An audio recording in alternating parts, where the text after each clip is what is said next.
After 34 days, the Ukrainian capital city of Kyiv is still standing. In spite of airstrikes, missile attacks and constant shelling around it, Kyiv has managed to resist the Russian assault. Now as the war has entered the second month, in fact, 35th day, residents who had fled are slowly returning and cafes, stores and restaurants are opening up. Gaurav Sawant sent us this exclusive ground report. More than a month into the conflict, an attempt is being made to restart life here in Kyiv. While in this place, this is Krishyatik, this is the heart of Ukraine's capital, Kyiv. Most of the shops around, they're all shut. They haven't opened for close to a month now, but small attempts are being made. For example, this Friendly Coffee, this shop is open and people have started coming out of their homes to enjoy a cup of coffee. You're not scared of the bombs and the air raid sirens? We start working because we're thinking about our economic and many other. Of course, it's scared, but if we every time will be scared, nothing happens. So are you used to the air raid sirens, that panic, or have you learned to live with the panic? I'm not living in a panic because the first day when everything started, we stay with family, we're thinking what's happening, what we must to do, and we decide to stay at home, to do everything what we can do without panic, without scared, and many others. While the barricades remain, but there is some music here on the streets of Kyiv. Finally, an attempt being made to restart their lives. With cameraman Lalit Mohan Joshi in Kyiv, Ukraine, Gaurav Sawant for India Today. Again, my colleague Gaurav Sawant gets you this report from the capital city of Kyiv with foreign fighters and medical teams entering the conflict zone. The group belong to the International Division of Foreign Volunteers in War Zone. Take a look. You're from California, I believe, and you were with the US Navy. That's correct. I was with the United States Navy for 5 years. For 5 years. And what brings you to Kyiv? I came to help the people of Ukraine in any way that I can and provide support with whatever my skill set can offer. And that includes combat? Eventually it does. For right now, I'm working solely in a humanitarian work. But eventually, yes, I do intend on joining a military group. Right. Also with us is Captain Finney leading this group. Captain Finney, what kind of assistance are you providing? So we are attached with the International Division of Foreign Volunteers who've come to fight for the freedom of Ukraine. We have ambulances, we have drones, and we provide the support to the recaptured villages from the enemy. So what kind of support do you provide? We have ambulances, we bring food, we bring first aid, we take care of the cats and dogs, we take care of people who have been wounded and need our help, and we provide also material support, night vision glasses, plate carriers, plates, we do everything. Medical drones, I believe? Yes, we do drone. We have ambulances, every ambulance has a drone. Will there be a big escalation in days to come? Ukraine's armed forces say that Russian troops are attempting to advance into Kyiv from the northwest and east. Their plan is to capture nearby roads and villages. What's going to happen next then? Take a look. Уже штук 20 пролетіло.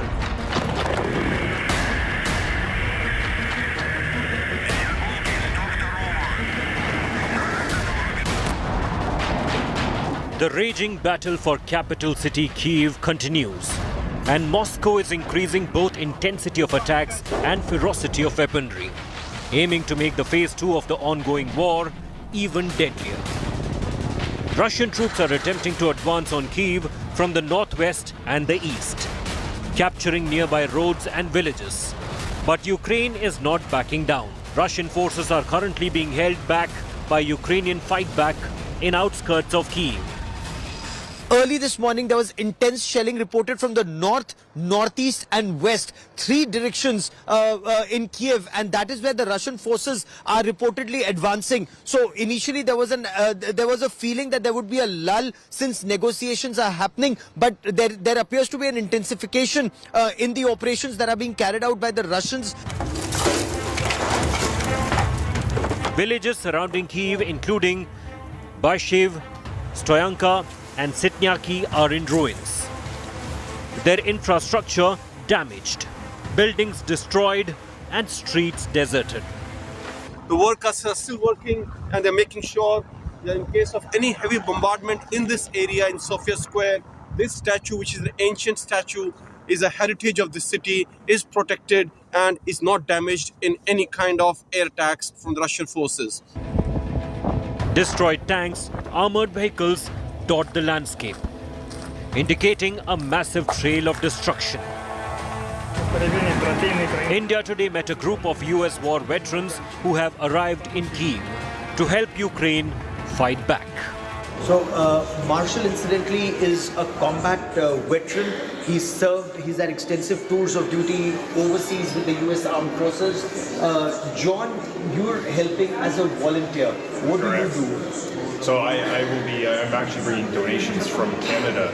I'll be volunteering at the Manica border crossing, just helping refugees. I passed through there a couple days ago. They definitely need all the assistance that they can get, 100%.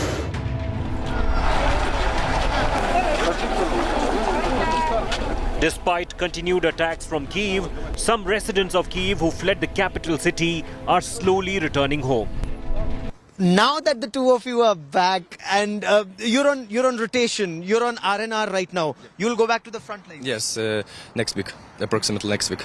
So the time that you're spending together, and I don't want to, be as, take away a lot of your time, but you do intend to now come together for a longer period, I believe. Of course. Now we have time for a week and we try to walk, try to drink a coffee and maybe bicycle tomorrow. Of course, I find flowers for she and try to make happy moments. When you try to make happy moments, you're also planning to spend your life together, I believe. That was the conversation the two of you were having when we met. Мы когда с тобой гуляем, ты планируешь, что мы и дальше будем с тобой гулять, будем дальше встречаться? Конечно же. Я надеюсь... Of course, we will try and we make everything what we can for this. And ты надеешься, что... Да, я надеюсь, что мы будем вместе. She hope we will be together. I wish you all the best, sincerely. The two of them looked lovely together and, that's when we walked up to them and struck a conversation. Amidst all the death and destruction and gloom, there is this story of life, there is this story of happiness.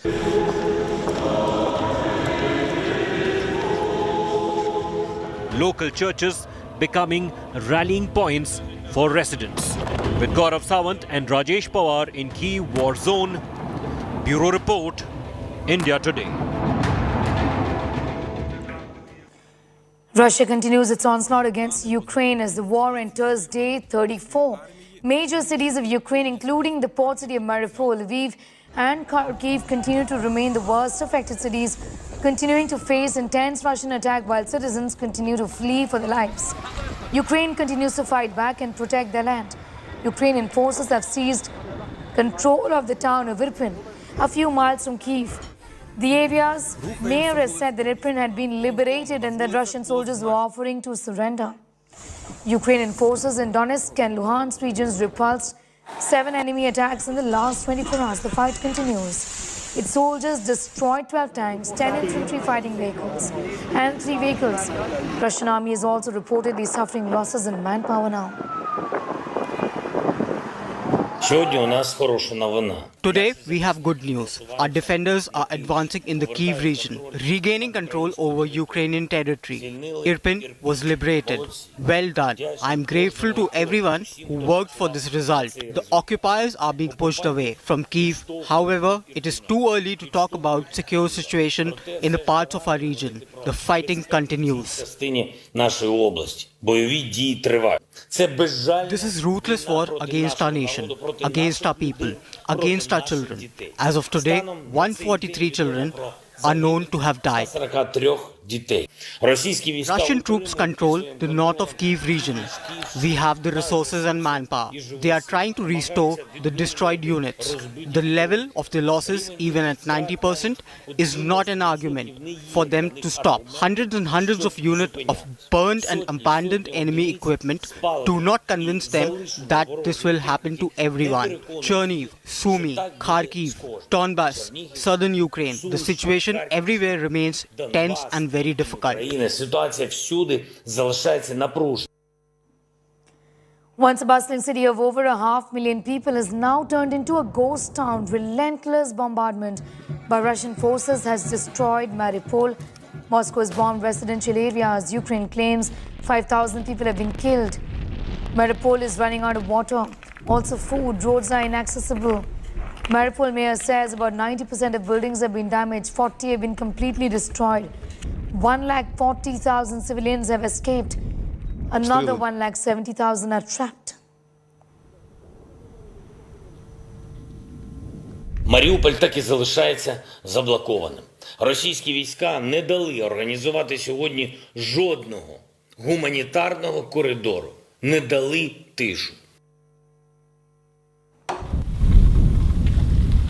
India Today is the only channel reporting from the west to the east, from Kyiv to Donetsk, to bring you both sides of the war. Geeta Mohan is the only Indian journalist to report from the border area of Donetsk.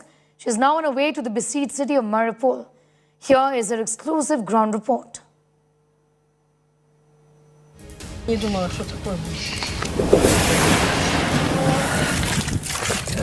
Report from Geeta in a bit from now, but remember, Geeta Mohan, my colleague, our foreign affairs editor, is now traveling to Mariupol, the worst hit city in Ukraine. Remember, it is a strategic port city of Mariupol that was defending itself against the Russian invasion for days together.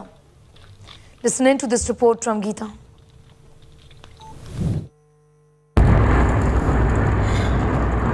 We are here on our way to Mariupol, which is a couple of hours from Donetsk city. Alexander over here is our man who is going to take us, guide us. He's driving us to. We also have a Serbian journalist who's traveling with us, Miodrag. Alexander, how long will it take for us to reach Mariupol? It's a couple of hours, but what's the situation there? Because you travel there every day. Yeah, yesterday's situation changed a bit.